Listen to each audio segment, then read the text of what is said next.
Each week on Culinary Confidential, Christina Cates, a seasoned foodie who has worked at some of New York City's top restaurants, will share her passion for the culinary world. Whether you're a professional chef, a restaurant enthusiast, or a lover of good food, Christina dives into the heart of hospitality, exploring the trends, triumphs, and challenges facing the food service profession. And you won't want to miss her chats with some of the most interesting and influential industry voices. And now, please take your seat at the table as Culinary Confidential with Christina Cates starts now, exclusively on AM 970, The Answer. Welcome to the one-year anniversary show of Culinary Confidential. Somebody needs to pinch me because this year just flew by in a flash. But before we get started, there are a few people I want to acknowledge and personally thank.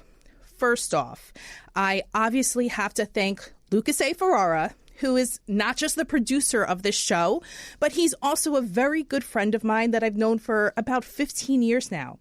If you've listened to this show at all this year, you know that I met him while I was managing the Palm restaurant in Tribeca, and we've been able to keep in touch ever since.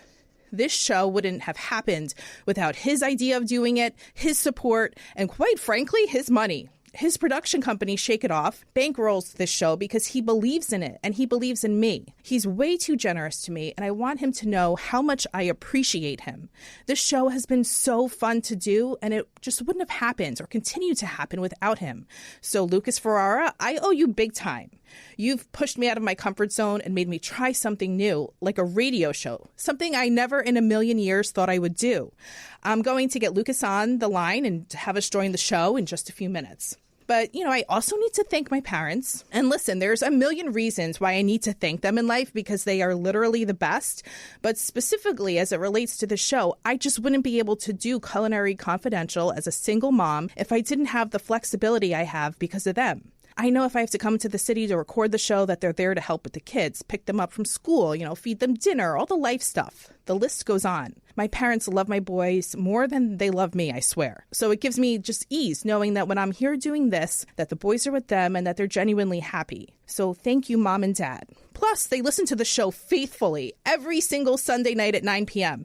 If you've ever been to my parents' house at 8:55 on a Sunday night, you'll hear alarms going off all over the house as reminders to turn the show on in just a few minutes. And then, of course, every Monday morning, I get the debrief, my dad's review of the show from the night before, so that's always fun. And then I also want to thank my other guest tonight and my good friend, Shaina Nestor, who has been so incredibly devout and supportive of the show. She's listened to every single show this season. She gives me praise, but also tough love and critiques when needed. She's constantly pushing me to be better, and there were so many times I would say to her, I'm not doing this show anymore. It's too hard. It takes up so much time. It's hard coordinating the guests. I sound like a fool on the air. And she would tell me, stop. It's because you're a woman, you're doubting yourself. Pick up your head, stop complaining. The show is fantastic. Shaina is an industry veteran and is very well connected and has put me in touch with a ton of the incredible guests I had on the show. Guests like Chef Michael LaMonaco, Chef Scott Lindquist, Brad Gardner, the amazing Chicago crew, Susie Griffin, David Baez, and these are just to name a few. I wouldn't have had them on without her. Shaina will always shamelessly promote me and send messages to industry people saying, you have to be on my friend's show. It's so good. So thank you, Shaina. I appreciate you so much. And then, of course, how could I neglect to thank my amazing AM 970 family, specifically Matthew Sambolin and my amazing engineer who I love so much, Ryan Pagano. You have both been so kind to me this year, making sure I was always set up for success, and you're both always great for a laugh in between takes. I love coming into the studio and seeing you guys. You're my radio family. And I say I love you, Ryan Pagano, every day, and he's finally saying it back, so that's good. Now, if you listened to the show last week, I said I'm going to have Jennifer Leroy on the show for the one-year anniversary show. I was supposed to have her on the show tonight because she was the owner of Tavern on the Green and my first boss in New York when I worked there. I thought it would be fun to talk about what a monster of an operation that place was. But we weren't able to tape the show. Not my fault. So luckily, Shaina jumped on a plane from Chicago, flew out here for the weekend to do the show. Maybe I'll have Jenny on at some point. Maybe I won't. We'll see. But Shaina, thank you so much for coming in studio tonight. This is so fun. I'm so glad after 52 weeks, I finally got you out here. Hello, everyone. It's great to be here and back in New York City, which is always home. That's right. That is your first home. Chicago is just borrowing you for a little while. Hopefully, we'll get you back here one day. It's a great city. You love where you work. It's a great city, Christina. Ryan Pagano, let's get Lucas Ferrara on the line, please, because I want to get everyone on at the same time. Yeah, have a whole gathering here. And speaking of which, Christina, we got the one, the only Lucas Ferrara joining us now. Lucas, welcome. Congratulations to you. Are you stripping? Congratulations to you. Congratulations, Christina and Shaina. Sexy. Congratulations to you. That's my best Marilyn Monroe impression. I figured. Are you in your underwear singing that, Lucas? Well, I'm only in my underwear when I'm in the studio. Ask Ryan. Ryan, you love Ryan. Yeah, Ryan, I love Ryan. I'll scratch his eyes out. How you doing? How you doing, everybody? Such a pleasure. We're doing great. Shaina is here. Shaina, she's trying to keep us apart. You know that. I Never. know. She wanted you to come in studio tonight. She was a little disappointed when, I told her she'd only be looking across at me. Look, had you told me that she was flying in on the jet, what is it, that jet that I would have come into just to hang out and go out to dinner? I hear you guys are going to go out in the town. I'm jealous. We're going to hit the town this weekend. We're going to hit it hard. That's I right. don't believe it. But thank you, Shaina, seriously, for being a very big supporter of the show. Huge advocate. As Christina mentioned at the opening, without you, this show would not have been possible because you've been able to get such great guests. And I said to, Christina, how does she do it? How does Shaina do it? And she said, you have this little black book. And I said, I wonder how I could get into that little black book.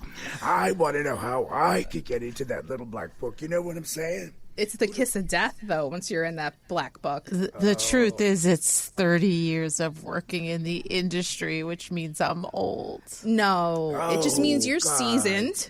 Don't say that. You've made an Experienced. impression, and people remember you, so you have a lot of connections. That's a great right. thing. That's a great right. thing. But thank you, Shaina. I, for one, really do appreciate it. And Christina does. She does really love you. And since they're listening, because all the alarms went off, I hear, a special shout out to our sponsor, Delta Interior Construction, because without them, this show would certainly not be possible. So we really do appreciate their support, too. We love Delta Interior Construction, don't we? Don't we, Christina? I love them. They're very good commercial contractors. They do a lot of restaurant builds. So it just is very compatible for the show that they sponsor. And it's great. So we love you. Delta Interior Construction. you. Look up their website. Yeah, they do work all up and down the East Coast, licensed in many states. So if you have a concept, you need some consultation or some work done, reach out to Delta Interior Construction. They're out of New Jersey. Visit their website, deltainteriors.com, and learn more about them. And you'll hear them during the break as well. Yeah, Well, I did they're that commercial. sponsors. Yeah, that's great. But let's talk about some of the favorite episodes. I don't want to take over your show, but I got to tell you, one of my favorite episodes was with Grandma. How's Grandma doing? She's exactly the same, a little rough around the edges. I love it. I love it. Yeah. Sounds familiar. Please. Yeah, I know. The apple doesn't fall far from the tree. I get it. You know what's funny, Shaina? I've been listening to a lot of the shows, and the role that the grandmas have played in the lives of a lot of restaurateurs. It's an amazing connection, the importance of family and the importance of theater. And these are things I'm sure we'll be talking about. And the importance of relationships, not only with the staff, but with your customers. So these are great themes. But Grandma, I love Grandma. You must bring her back on the show because family is important, as it is to all of our guests. That's right. Grandma, she's probably not listening, but but we love you. See you soon, I'm sure. But Lucas, I just find it interesting because you're not in the industry, right? Like, as everyone knows, you are a high-powered attorney, national attorney. So what is it for you as the listener that draws you to the show, that you find interesting and engaging? Well, you know what? What brings people together? I mean, it's the universal language. Dottie Herman likes to say real estate is the universal language. I love you, Dottie, but bah humbug. It's food. It is food. It's food. We need food to live. whatever country you go to, we speak the same language via food. And it's always, and there's also something very, so I don't mean to be corny, Shaina, but there's something special, something almost religious, something ceremonial when you sit down at the table with friends and family. It's that supper concept, the sharing and the exchange of love. I don't know. I love food. I'm a foodie at heart, even though I really am just a lawyer. But I love food, and I enjoy going out to dinner with friends and loved ones. And that's why I'm a little upset that Christina won't invite me out to dinner. Thanks. Please. Well, listen, it's joy, right? Food is joy. Yeah, it's a tough world out there when you could sit down and leave everything outside and have a great meal with friends and loved ones. There's nothing better. It's comforting. It releases endorphins. You know, if you smell that smell of something simmering on the stove, it reminds you of childhood. When you walk into a restaurant and you hear the convivial, chatter and the atmosphere, it softens you. And a cocktail or two. Absolutely. Well, absolutely right. And that's why I love that Nick Montone. How do you say his he name? was good. Oh, he was great. Now, listen, guys, a $12 million cocktail? You got to be kidding me. This year, for 2025, I just read yesterday, the Honey Deuce at the U.S. Open, Nick Montone, as we know, created that cocktail, did $15 million. $15 million? 15. It's unbelievable. Well, Why can't I think of stuff like this? Well, I tell you what, that inspired me to come up with cocktails in your honor. Would you like to hear what I came up with? Oh, I can't wait, Lucas Ferrara. Let's hear it. Do tell. Okay. I'm going to start off with the Nestor Neat. Are you ready, Shaina? It's a cocktail that runs like clockwork and hits like a prime cut. Ooh. Now, the ingredients include 2 ounces of barrel-aged bourbon. Why? Because Shaina's operations run deep and smooth, just like that spirit. Now, I would add a half ounce of rare form cherry liqueur, which is a nod to Gibsons' famous steaks and Shaina's rare talent. Then let's add some Midwest grind cold brew syrup, about 3/4 of an ounce for that hustle that never sleeps. A dash of executive bitters, adding complexity like a well-run restaurant group. And, of course, some smoked ice cubes. Nothing says Chicago like a little grit and a lot of flavor. And, of course, garnish it with a branded steak pick and a twist of lemon, sharp, stylish, and unmistakably Gibsons. What do you think? That is I'm amazing. salivating, and I just adore you. That was amazing. We got to get that on the menu. Let's make that like a $25 million drink. And last but not least, of course, I've got one for the beautiful host, Christina. You ready, Christina? Like with bated breath, I'm waiting over here. This one's called the Cates Out of the Bag. Ooh. It's a spicy cocktail. I like it. I like it. With secrets, sass, and a splash of scandal. Now, and ready Stop right there, Lucas. And the ingredients going. ready. 2 ounces of smoking mezcal, because Christina doesn't just spill the tea, she smokes it. Then 1 ounce of truth serum triple sec, sweet but revealing, like a juicy behind-the-scenes kitchen story. 3/4 of an ounce of lime juice for that tart commentary she's known for. A half ounce of hot gossip jalapeno syrup, spicy enough to make chefs sweat. A dash of bittersweet review bitters, a nod to critiques that sting but stick. And of course, a pinch of smoked paprika rim, because every episode leaves a little burn. And that's the Cates. I love it. Out of the bag. You What do know you me think? too well. Are we ready to make millions or what? Absolutely. That is the Fabulous. goal this year. Especially with Lucas's experience in mixology coming into play. Absolutely. I want all those cocktails. And sound you're good. honored. In your honor, lady, those 2 cocktails. Wait, Let's Lucas, go. you didn't put together one for Ryan Pagano? Yes, I And did. Mine's just a Engineer- cup of hot You dog ready? water. You ready? You ready? You ready? Let's hear it. It's very simple. Eau de toilette. Oh, de toilette. Oh my gosh. You're too much, Lucas. Lucas, gotta love you. That was in Pagano's honor, of course. Yes. I thought that was so great, Lucas. How do you come up with this stuff? You're so animated and theatrical. Oh, you made me nervous. You said I better come up with good stuff, or you just... He's always blaming me. We have this love-hate relationship here. But you blew it out of the water, Out of the Lucas. water. Wow. Thank you, Shaina. If Ryan Lindquist is listening from Lux Bar, you need to put Shaina's drink on that cocktail That's menu. right. Let's do it. Let's do it. And we'll have a big opening, a big party. It'll be amazing. And, of course, you'll fly in on the Gibson jet again, right? That's right. Straight to Teterboro. That's... Teterboro to Chicago. Let's go. That Gibson's jet called United. Yeah. Pack of peanuts. Last row of the plane. Nothing wrong with United. That's all I'll say. Hey, you know what I never asked you, Lucas? Because I know you do a lot of real estate law, but have you ever had a situation with restaurants where you had to like represent a restaurant? Yes, and some of it's pretty sad. You know, I think one of your guests was saying that the worst thing a restaurateur can do is not buy the building in which they operate. Oh, that was Antonio, I think. December. Which episode was that? I think it was the Tale of Two Antonios, because he was saying when they first started his operation, you know, they were maxing out credit cards to try to keep the business afloat, and then eventually they stabilized and they were able to buy the building that they're in now. That's what you have to do, yeah. Because I see a lot of restaurateurs that are just basically subject to a landlord's whim, and they spend millions and they spend years developing a brand, developing a reputation, developing a following, only to lose it or possibly lose it because their lease runs out and the landlord holds them up. No. It's a big mistake. If you're going to do a business, I know it's hard to do this in New York, okay? Because who's going to buy $1 billion building? But if you can, try to buy the location, because even some of the older restaurants in the city, the ones that are like 100 years old, they own the freaking building. That's right. You know, so that's the way. Because I've represented restaurants that got stuck mostly when they're held up because the landlord wants big bucks. It's a lot of due diligence required for restaurants. I don't want to take up a lot of time because we have so many shows to talk about, but it's a lot of due diligence. It's a very expensive proposition. Maybe we can have you on the show for season 2 and do a whole show about restaurant, real estate law, tips and suggestions. Wouldn't that be interesting for people looking to open a restaurant? The legalities that they don't know about? No, Shaina knows more about opening a restaurant than I do, that's for sure. No, but Shaina, the real estate side.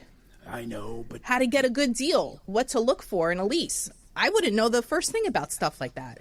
Well, it's location. How about that for the most obvious? That's Donald Trump says that. Location. That's the most obvious. Well, location and accessibility, right? In New York, people don't drive, but outside of New York, do you have adequate parking? Can you have valet? Will people pay for valet? Those kind of things. Yeah, no, that's interesting stuff. And I would love to hear Shaina on that because, you know, in Florida, a lot of space, you've got parking, and they offer valet, and places are still empty. And you know why? Because they don't have the service component right. And this is something, see, you got me going, Christina. You shouldn't have done this. Wait, why? You know why I fell in love with Christina? Shaina. Because when I walked into the Palm, which is when I first met her, how many years ago? It had to be 15. 15 years ago when I first met Christina, I was just a little customer walking into the Palm.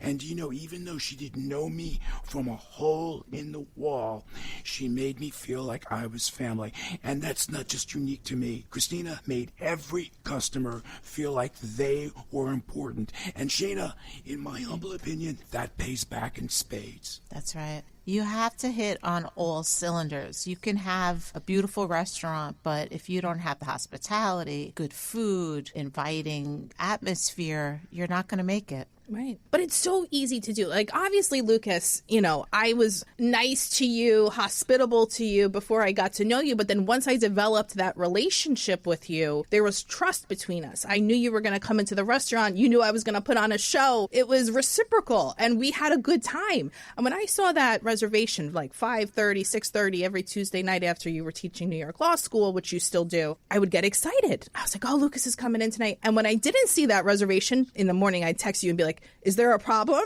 Why aren't you coming in tonight? And that's funny, Shaina, because it was like she was being aggressive about my absence. It made me feel significant. Important. It made me feel wanted. She wasn't doing this just for business. She really did and does care about her customers, and that's why we became friends. And when this radio opportunity popped up, it was totally fortuitous. Shaina, do you know what happened? I got the show through Dottie Herman. We did real estate, and then after I do my real estate show, one of the station people said, "Would you like to do your own?" I said, "Yes, of course I would." Do you know who one of my first callers were? It was Christina Cates.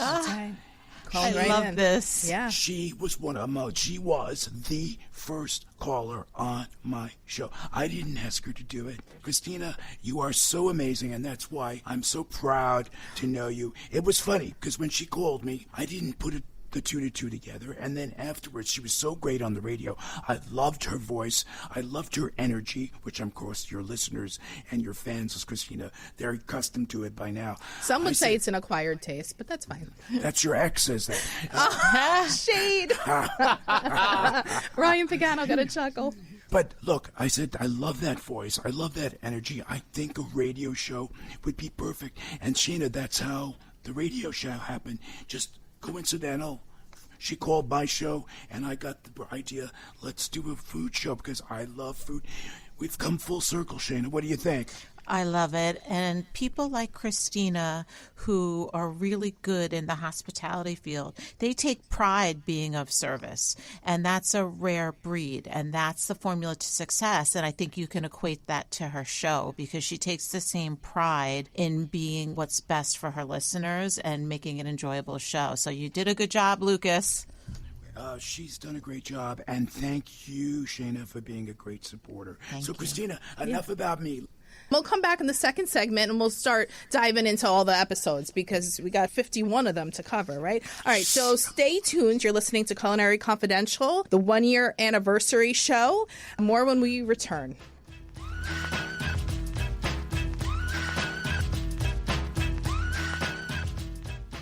Over the last 30 years, Newman Ferrara, a New York City law firm, has evolved into a national practice focused on real estate, commercial, litigation, civil rights, class actions, and other complex litigation, representing many of the city's largest property owners, managing agents, and thousands of tenants. Newman Ferrara handles some of the nation's most significant class actions and civil rights matters. Newman Ferrara at 1250 Broadway in New York City. Go online to newmanferrara.com. That's newmanferrara.com. Listen to the firm's name partner, Lucas Ferrara, every Saturday at 10 a.m. on Dottie Herman's longest-running real estate radio program, Eye on Real Estate, on AM 970. A real estate lawyer for 35 years, Lucas is a professor at New York Law School and is also a published author with books on real estate and New York's landlord-tenant law. Tune in Saturdays at 10 a.m. to hear Lucas's unique perspective and advice on Eye on Real Estate. Welcome back to Culinary Confidential with Christina Cates on AM 970. The Answer. Welcome back to the show. I'm your host, Christina Cates. Tonight we're closing out season 1 with a very special episode, a year in review of the show. But instead of hearing it from me, I wanted to bring in one of our loyal listeners and someone I have so much respect for, my favorite industry veteran, Shaina Nestor, and Lucas Ferrara, who's my great friend and producer of this show. And we're going to discuss, I guess, all 51 episodes, right? We're going to try. They're all good, and I learned something from every single one of them. Okay, good. Well, Lucas, are you there still? I am here. Okay. I am here.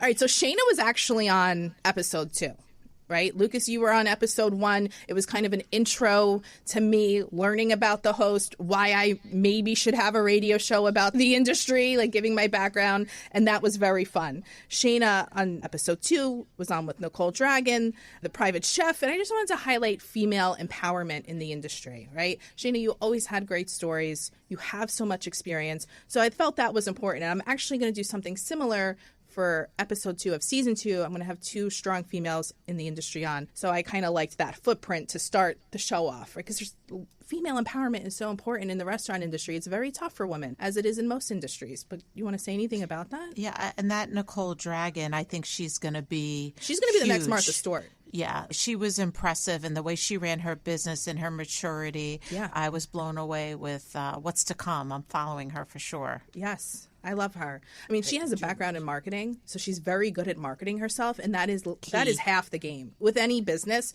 but especially when you're promoting yourself, you have to be self-promoting, and she does that very well. Hey, Shaina, 20 years or so later, do you think it's still hard for women in the food biz? Or has it gotten a little easier? It's definitely gotten a little easier, but most of the time I'm the only woman in the room. So, which you like. But which I didn't have a female mentor, but that's why I really try to be one for up-and-coming people who show talent, and I have quite a few that I think the world of. Amen. God bless you for that, because I think kids need that. That's great. Yeah.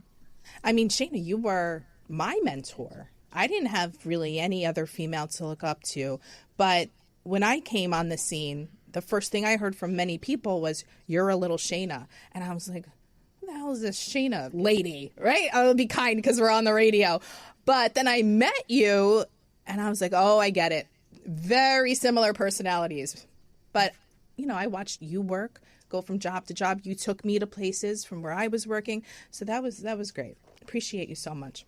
But now, episode 3, I had on a couple paisans, Joey Fortunato, Steve Cuccinelli, small business owners. Joey's business didn't make it. He had Extra Virgin for over 20 years in the West Village, which was unbelievable. It was the hottest place in the West Village. They closed, I think, 2 years ago at this point. So we were talking about the struggles for small business owners in the industry, how those margins are razor thin. Steve owns a bagel shop, right? Wonder Bagels in Jersey City. How do you make money on bagels when the cost of goods is rising? That is a struggle happening even today. I mean, you can probably see that in your own restaurants. Hey, Shaina, I mean, you're in the corporate world. I mean, caught with costs rising due to tariffs and other reasons, the margins have dropped dramatically. So it is harder even for the big corporations, isn't it? Yeah, it used to be 20% was a great business model to bring to the bottom line. And now if you can do 10%, you're winning. And you can only raise prices so much, right? You're going to outprice yourself, and people will come less frequently, and you'll end up making less money. So you have to be in it for the long game and get people to come in as often as they can, so that hospitality is key. It's really the human connection piece. I mean, when I worked at any restaurant, I always had people say to me at one point or another, "Are you related to the owners?" And I was like, no. I thought the same thing. Locals and regulars are your bread and butter. They're your lifeline. Yeah. You have to be so grateful for them every time they walk in and never take them for granted. Right. Hey, Shaina, front of the house, and a lot of your guests, I don't mean to jump around, Christina, but a common theme that many of your guests mentioned, the importance of the front of the house. Yeah. How pivotal. I can't tell you what a turnoff it is when I walk into a restaurant and the maitre d' or the host or hostess won't even look up or doesn't smile, or when you walk up to the counter and say hi, they roll their eyes or do something that makes you feel unwanted or unwelcome. It's those little things that are significant. And not only are we talking about the host, hostess, maitre d', but even the servers. When I go to a server, what do you recommend? And they say everything is good. That annoys the you-know-what out of me. You're looking for a recommendation.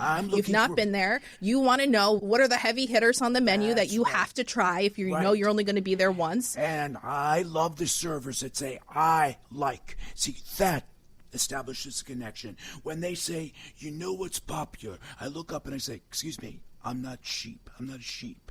I'm asking you what you like. So it is that dynamic. Maybe I'm crazy, Shaina, because Christina knows I'm crazy, but maybe I'm crazy, but isn't that dynamic critically important? Yeah, I mean, look at what happened with you and Christina, because you made a connection all these years later. I have a lot of stories like that, too. And I could tell you when I first started waitressing, I always took the people that were considered, they're difficult. They like everything, a certain way. They don't tip a lot. But I made connections with them, and they always ended up taking care of me. So, it's so important to have that piece that, to your point, to someone who looks up, who wants you to be there, who's welcoming, creates a whole different experience. It is the make or break, I think, for restaurants now, because restaurants can be a flash in the pan. And I mean, we were at dinner last night with Brad Gardner, right? Brad Gardner, episode 7, restaurant ops guy who just has worked everywhere under the sun. We were talking about how hard it is operating restaurants to make money. opening a new restaurant, like, what's the draw? What are you going to do now that sets you apart from the guy next door? It's very difficult. And it's changed. Yeah. The dynamics of the restaurant industry have changed, and you have to be the cool spot, the exclusive spot, the one that's hard to get in, and then people want to get in, and what makes it cool. So it's challenging. Yeah. And the industry is changing so much, right? We talked about how private clubs are on the scene now. Very popular, especially in New York, but every city has their handful of them. So there's the exclusivity that seems to be very popular. And restaurants in New York, it used to be a place of gathering for everybody. You never knew when you sat down at a bar. You could go to the Rainbow Room, right? You sat down, Martin Scorsese was sitting next to you, but like everyone was welcome. Now it's like you have to have a membership to go somewhere. You're seeing the same pool of people. So a lot of these mom and pop restaurants, they're just not making it because it's not what people want anymore. Yeah, I think so too. And I don't like, although I hear it from your shows, Christina, the influencers are playing an increasingly important role in the success of restaurants too. Yes, and that annoys me. Yeah, it annoys me too. That's why I brought it up. What do you think about that? Well, that's the thing. Here's the thing. When you go on social media and you see 10 influencers posting about restaurant A, you know that they're just being paid to do that. I'm not going to say, oh, I need to go there. That's a good restaurant. I'm like, oh, you got $5,000 to post steak tartare. They clearly need the business. They're struggling. Like, I'm not going there. And that's what it is, though, right now. I'm not a fan of the influencer thing. I know I did that one show with Eric Hammer. I love him. He does it a little differently. He does more of like stadium food tours. That's kind of his niche, and he's very successful at it. But that's, for me, not a draw. If I see influencers posting about a restaurant, that doesn't make it more desirable to me. Sometimes it will show me if a restaurant just opened and it's new. Maybe I didn't know it was opening, so I pay attention a little more, but I'm not necessarily dying to go there because of them. But people 20 years younger than me, Ryan Pagano, that's probably a little more popular for you. Exactly, yeah. And especially with folks around my age, because the attention spans in this day and age, they're like 7 seconds now. You know, people my age are just scrolling on TikTok mindlessly, and they're looking for recommendations. And that's exactly how all these food influencers like Eric Hammer have really garnered so much significance. They're able to capitalize on those algorithms and all that, and that's why you see so many people like him become just so successful. Yeah, but I can't tell you how annoying it is. These people at restaurants, or if I'm sitting next to know. them with Flash. these flashes in their cameras. Get a life, okay? Who do you think you are talking into a camera? Other people are trying to eat. It interferes with my enjoyment. But when I heard Eric, please listen to Eric's episode if you're interested in food influencers. He was saying some are demanding $7,500 to do like a clip. Like a 30-second reel on social media. It's crazy. Please, that's crazy. I'm in the wrong business. You Let's and do me it, both. Shaina. I should be an influencer because I actually know about restaurants. These influencers that post, they're 22 years old, they have a smartphone, they like to be out, but they don't know anything about restaurants. So it's like, who are you to say if a place is good or not? But Instagram and social media, you need it now. Yeah. That's people are on their phones 24/7, and there's so much competition that you have to pop up for them to go, oh, yeah, I love that restaurant. I'm going to go back Saturday night. You have to be fresh and top of mind. And you have to have things that are catchy, that are Instagrammable. You have to think about that when you're creating your menu items and your cocktails. Smoke, fire. Yes. All that stuff. Yeah, I know. The theatrics, this flying food bubble or whatever that is. Oh, my goodness. And people pay like $1,000 for that flying food. What the heck is that, Shaina? That flying thing that they poke? And they love it. And people supposed to put it in their mouth. Get out of here. All right. Episodes like 4 to, I would say, 10 or so. It literally in the beginning was just asking people favors to come on the show. Because we had to tap people we knew in the industry. There was nothing really to reference to say, hey, I have this show that's going on for a year or two. Do you want to be on it? People were like, wait, Culinary Confidential, what is it? Like, so a lot of those shows were like that. You call up someone, Allison Reed, Chip Olson. I happen to know a huge hotel executive, Allison Reed. She's worked everywhere. So I was like, can you come on the show? She was like, I'd love to. Well, she didn't want to because she doesn't like this kind of thing, but I made her. And she's like, I'm going to bring on Chip Olson. So like hotels, food and beverage in hotels. I didn't know a lot about that. I didn't even know what questions to ask. That episode was really hard for me, actually, because I don't come from the hotel side. But it was finding the groove, I think, for the first couple of episodes. And a lot of them, when I'm looking at this list here, Shaina, they were because of you. Brad Gardner. I can't talk about Brad Gardner Gardner enough. I mean, he's amazing. Amy Falbaum, who is a recruiter for the industry, very important person. Drew Keane, who's with Gibsons. Is it Italia? Yep. He's the chef. Brian Proctor, I got through. Allison Reed, they worked in hotels together. Chef Andrew Schatz for the pastry show, episode 10. So there was a lot of that happening. And then I had the private aviation episode with Mallory Mortier. He's one of my best friends, lives in France and works in private aviation. He tells me the craziest stories about hospitality in the sky. So I got a lot of people interested in that, which I thought was great. And I'm going to do another show with him for season 2 because he's now working for, I can't say who, but he's working for a really, really big deal right now. And the standards of excellence, it's top notch.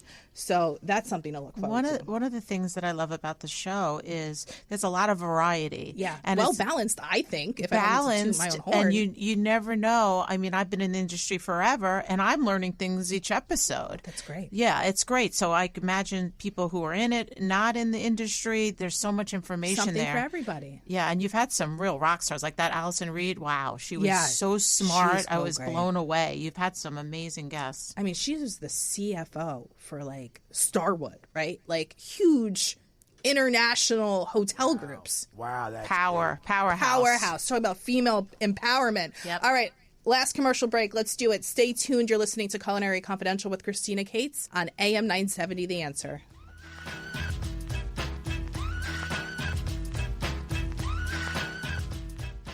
Over the last 30 years, Newman Ferrara, a New York City law firm, has evolved into a national practice focused on real estate, commercial, litigation, civil rights, class actions, and other complex litigation, representing many of the city's largest property owners, managing agents, and thousands of tenants. Newman Ferrara handles some of the nation's most significant class actions and civil rights matters. Newman Ferrara at 1250 Broadway in New York City. Go online to newmanferrara.com.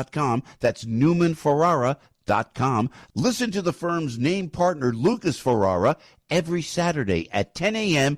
on Dottie Herman's longest-running real estate radio program, Eye on Real Estate on AM 970. A real estate lawyer for 35 years, Lucas is a professor at New York Law School and is also a published author with books on real estate and New York's landlord-tenant law. Tune in Saturdays at 10 a.m. to hear Lucas's unique perspective and advice on Eye on Real Estate. Welcome back to Culinary Confidential with Christina Cates on AM 970, The Answer. Welcome back to the show. We've been having a bit of fun tonight doing the year in review. This is the 1-year anniversary show of Culinary Confidential, so that's so exciting. This year has gone by so fast. Welcome back to the show, Shaina Nestor, Lucas A. Ferrara. We should just pick up where we left off here. What do you think? So many good guests to talk about. I know. Jimmy Truffles. Who do you want to talk about? Jimmy? Let's talk about Jimmy. I think he was phenomenal. Jimmy, you guys had such 23. great banter. I think he should co-host like one a season. One a season? You. I loved him. He's the truffleist, right? He has that line, everything truffle, basically, like oils, butters, salts. He's in all the holiday markets during Christmas time. He has such great natural energy on the air. And he's the son of Gray Coons. Amazing. Right? Famous chef Gray Coons. So it's like in his blood to be in the business. He opens up a new pizzeria in Brooklyn, Rita's, ode to his grandmother. And so he's doing great things. I love Jimmy Truffles. And I mean, shout out to Jason, who was also on that show. He has the Nugget Spot out in Chatham, New Jersey. Also a great guy. But yeah, I agree. I want to have them back on. Definitely. What about Chef Nadav Greenberg? Oh, when we did the Michelin star restaurant episode. He was at Schmome, something like that. He's not there anymore. He left there. He's opening up his new spot with Eugene Rem. Big time. With the Catch Group. It's not open yet. Hottest restaurant group in the country. So he's doing great things, and he was so nice. You know, I've had people on the show where I've been like, God, they're kind of jerks. I didn't really love honestly. But it's been the people that are super successful, the chef Michael LaMonaco's, established people who were salt of the earth.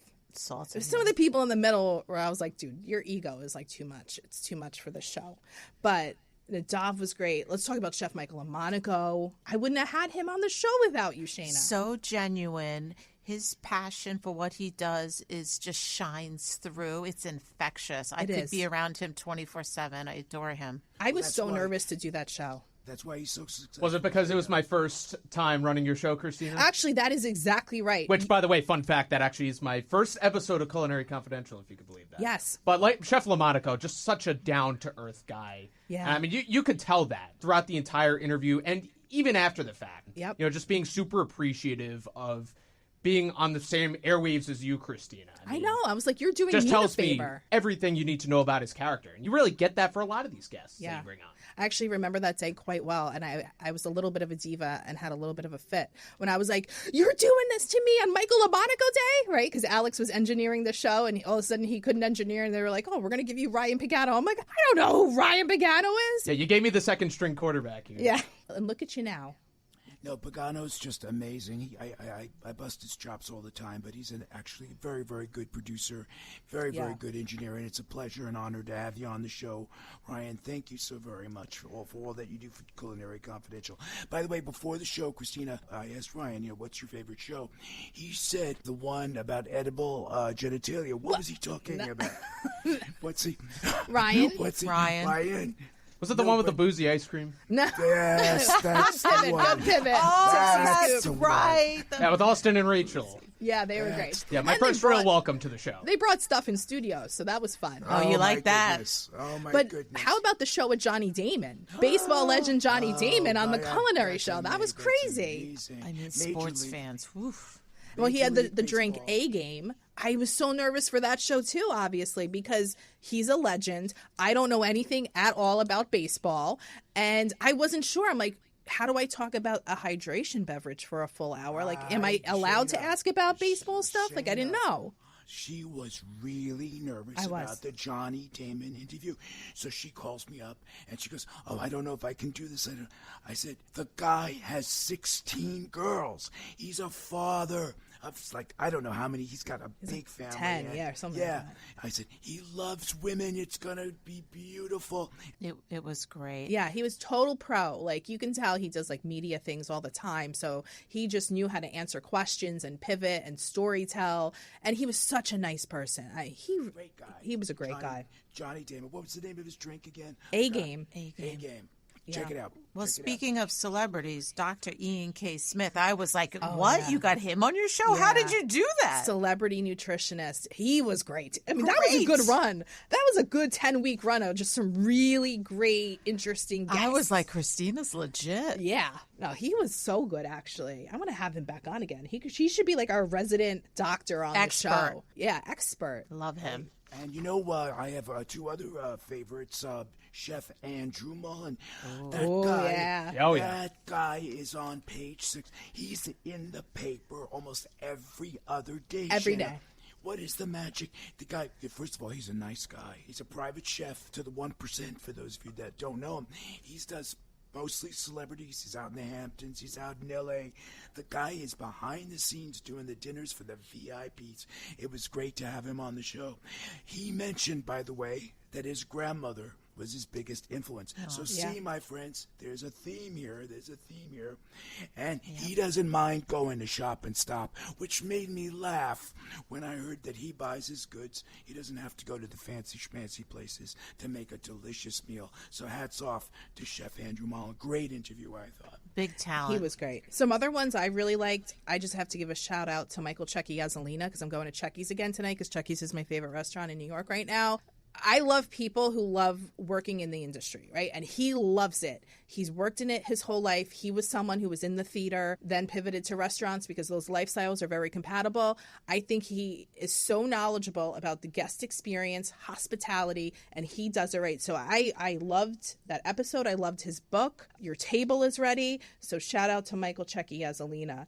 We did a lot about beverage. We had Colin O'Connor from Guinness over in Dublin, Ireland. He came in studio. That was awesome. That's great, yes. Yep. Megan Klein, who owns the functional mushroom brand Little Saints, which is an alternative cocktail that's very popular right now. Huge in the industry now. People are not drinking alcohol like they used to. So these alternatives are taking off. Yeah, but we also had Dale DeGroff on early in the king of cocktails, modern mixology. I mean, he was early in the season. That show was just kind of getting some legs then. And then Doug Frost also. But one of my real favorite ones was the People Som from Chicago. Oh, he's amazing. I follow him. I love his. He'll tell you which wine from Trader Joe's is really good. I'm like, that's what I want to know. But he's disrupting the wine world, and people are actually very unhappy with him, like the wine snobs. I mean, he's debunking what people think about wine. It's like you don't have to necessarily have a $500 bottle of wine to have good value. Take the pretension out. I also liked when we kind of went on tour a bit and went to different cities. We did the Boston one. Those girls, Alyssa and Lisa, they're so great and knowledgeable about the dining scene in Boston. And David Baez and Susie Griffin from Chicago, which Shaina hooked me up with. I thought they were fantastic. And the analytics from the show, I mean, they have such support behind them. We had a lot of downloads from the Chicago episodes. And then Jay Seals and Dom DeBartolomeo from Beverly Hills Cheese Store. I loved talking to them. They are East Coast guys, so we kind of have that similar banter. I thought that was super fun. And then how could I'd be remiss if I didn't say Chef Vikas Khanna. I couldn't believe he came on the show. He's a top 10 celebrity chef in the world. He's got like 5-point-something million followers. Yes. I almost died. Here, humble as pie, thanking me. I'm like, I have 500. Yeah.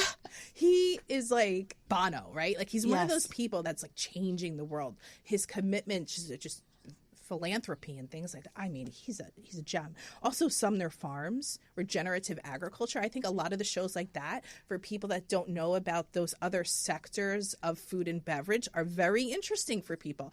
I learned a lot from that show. Me too.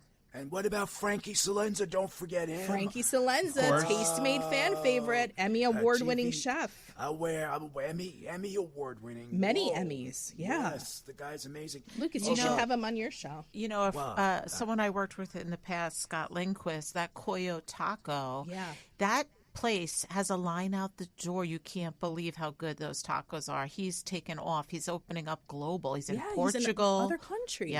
Yep. He's just opening another, I don't know if it's a Coyo. It might be a sister brand in North Carolina. I've been following his journey on social media. He's opening a place there. He was another one who was like, this was so fun. I'll come back on whenever you want. So humble. Love that. He's a rock star. But we have to have more shows about pizza. Come on. How many shows can we talk about pizza? Finding that perfect pizza. Look. Now I want pizza. Yeah. Right, don't we all? Go. No, but come on, Christina. A lot of your guests mentioned picking that niche, finding that niche, and then working it, baby. And people love pizza. I know it is. And there's so many ways to do pizza now, right? I had Squares and Fair on. They're doing the square pie.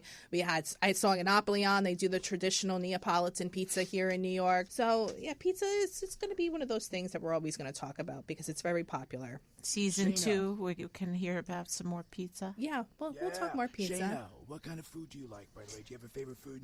Well, now that I'm in Chicago, every time I come to New York, I have to eat pizza. First thing I did yesterday when I got in was got a slice. Where'd you go? Just someplace around the corner. Yeah. No, just a New York slice. I'm happy. That's right. That's good. Chicago pizza is not pizza. It's like lasagna in a pan. Oh my gosh, awful. Cheese. Just take a block of cheese and melt it. It's not awful. It's just not pizza. It's fine. We don't eat that. We eat the Tavern style. The crispy thin is what locals in Chicago eat. But I don't like that either. I like that chew to the crust. Right. Well, Shaina, Lucas, this was the most amazing year I've ever had in my life. Time is not up already. You mean it's over already? The show's over. No. I know. God. Shaina, I love you. Thank you so much for being such a good friend. Lucas, you're Christina, unbelievable. Lucas, I love you. Yes. Thank you for doing such a great job.